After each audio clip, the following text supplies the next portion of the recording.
Hi, flower friends. I'm Ashley Rodriguez, and I'm so glad today you're joining me in my beautiful home studio. It is really my studio. You can see I have carts and vases and flowers all over, but I'm so thrilled that you can join me today because we're going to be talking about some of the tips and tricks and design techniques I have used to help keep my floral business profitable. And I hope that you can use some of these tips. Feel free to take what does or does not work for you and to put your own spin on it. I hope if you feel like you've learned nothing else, it's that you can incorporate these things into your own design work and using your own creativity. So let's dive right in. Today we're going to be working with some really beautiful stems. We have ranunculus, tulips, some spray carnations, blue delphinium, so many beautiful things, and also these beautiful butterfly ranunculus. Those happen to be my favorite.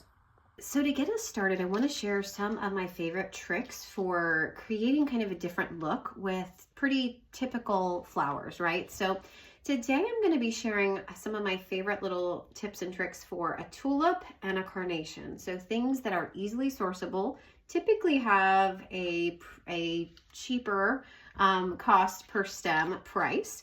But one of the first exciting things I want to show you is how to reflex your tulips. So reflexing rose petals can be really beautiful. Reflexing tulip petals is also, I think, so fun and so easy. You're actually just going to kind of put your thumb into the base of the tulip petal and pull it back and kind of reflex it. You're going to do this all the way around the tulip. And this is a really beautiful big tulip with lots of beautiful petals. And then you're going to do that in the inner layer as well. Going to try to be as delicate as you can with those petals so they don't totally break off. but I love how this looks. Like, look how beautiful that is. So I got a little pollen piece that came off with it, which is not a bad thing. But I just think it's so unique and different. So that's reflexing your tulips. It looks almost tropical sometimes, or, spring daffodil-like. The other technique I wanted to quickly share is how to keep your carnations looking a little unique as well. So sometimes people think that carnations maybe are basic, or, you can't have a unique looking design with them, and I beg to differ. So I saw this a while ago and I loved it, and I've used it ever since, this technique. Basically what you're going to do is you're going to take out kind of the center petals from this carnation. You're literally just going to kind of aim your eye and fingers at the center of the carnation and pull those petals out, which is a little bit sad. But don't worry, it's really beautiful and well worth it. And you're going to pull, quite a bit out of the center there. And as you get, more like this, let's say, you can kind of see, it almost to me looks like a Lysianthus stem or something unique like that. I love that you can kind of see often the green inside or a different color variation, and they don't look at all to me like a carnation once you've done that. I think that's so cool and different. So just a couple of ideas before we get started on how you can make your flowers look really unique even before you start designing. Okay, so the next thing I want to chat with you about is just your design mechanics, meaning how you're going to create this arrangement in whatever vessel you so choose. So I love trying to stay as sustainable as I can in my floral designing. And what that means is I really try to steer clear of floral foam. If there are occasions where it's really just the best medium for putting flowers into a larger installation, for example, I always opt for the more biodegradable, better for the environment foam. There are those options. So definitely do your research, keep those things in mind.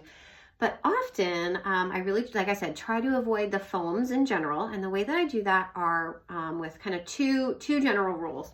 Sometimes if you're using just like a vase like this, you don't have to really use anything necessarily. But you can, for a lot of different installations, use like a chicken wire. And what this does is, for larger installations, what's kind of cool about this is you can, hang it from something and keep the stems in, as long as you have, a water source like a pick behind it, or you're just using greenery or something that can be out of water longer as the base and then sticking in your other flowers. You can kind of see here how that would work. It's like a grid.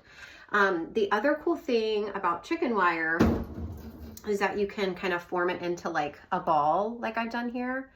And place it, for example, like into a vase like this. And what that does is it creates this ability for you to put your flowers in and have them stay in a specific spot, just as floral foam would.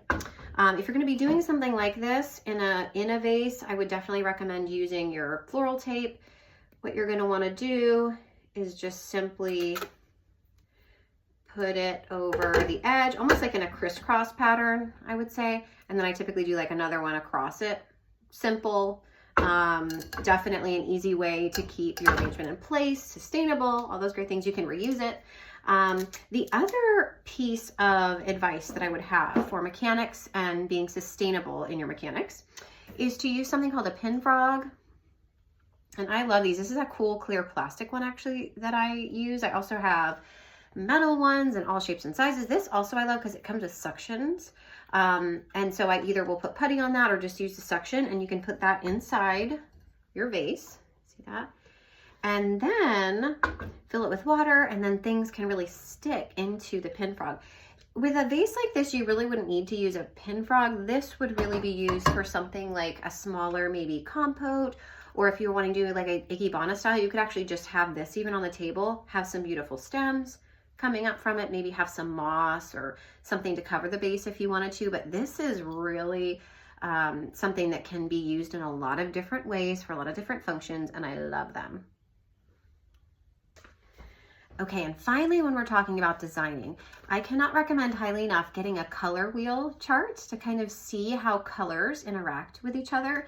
This is one that I just got off of Amazon, and it's two-sided. There are really neat ways that you can look and see, you know, what colors kind of look best with what. See, as you move it, you can kind of see the difference. So it's really fun, really easy to use. You don't have to be an artist necessarily to start to incorporate these color theory ideas. And so what I love about this, even in this example, right? So the yellows and blues tend to look really good together because they are a contrast that on the color wheel is really beautiful visually. And so today with, as you saw, the flowers we're using, that blue and yellow combo is going to be really pretty. We're going to add in some oranges and some pinks. So it'll have a really beautiful overall look. I would definitely encourage you to think about color theory and to, you know, get comfortable with it, because I definitely think color is going to be a big trend in the years to come in the floral industry, just in general. Not that it hasn't been in the past, but I think it's going to be even more so. Beautiful visual color stories that are going to be told. So in the field that I think that's an amazing trend, and we should all try to keep up with. So, all right, let's get started with arranging. All right, so let's get started. I have my vase filled with some water. I don't want to have a lot of green icky bits in here. I just took one out. So what I'm doing is definitely making sure that bottom petals or greenery are taken off of the stems I'm using. And whether you're using greenery or another type of base, you always want to kind of start with that denser, so to speak, stem that you're going to be using more widely. That's sort of your main component of your arrangement. So in this case, it's actually going to be this beautiful blue delphinium. And a rule of thumb that I always like to have when arranging is, for however, you know, tall your vase is, you don't typically, unless you're doing like a real statement moment, you know, the majority of your stems, you kind of want to be as tall as the width, or excuse me, as tall as the height of your vase. So however tall this is, you want to kind of double it for length. So I want this to be just a little bit lower, I think, for that. We're going to be putting a lot of these in.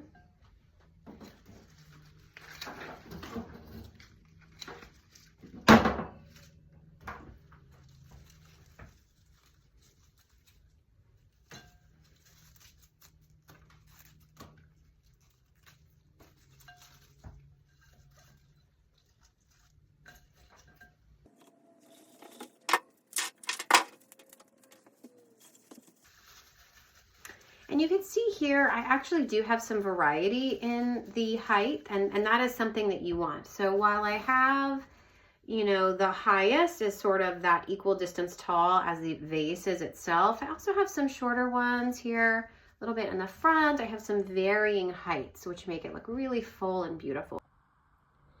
Had to get a close-up with the ring light, the aftermath. She's a pretty one.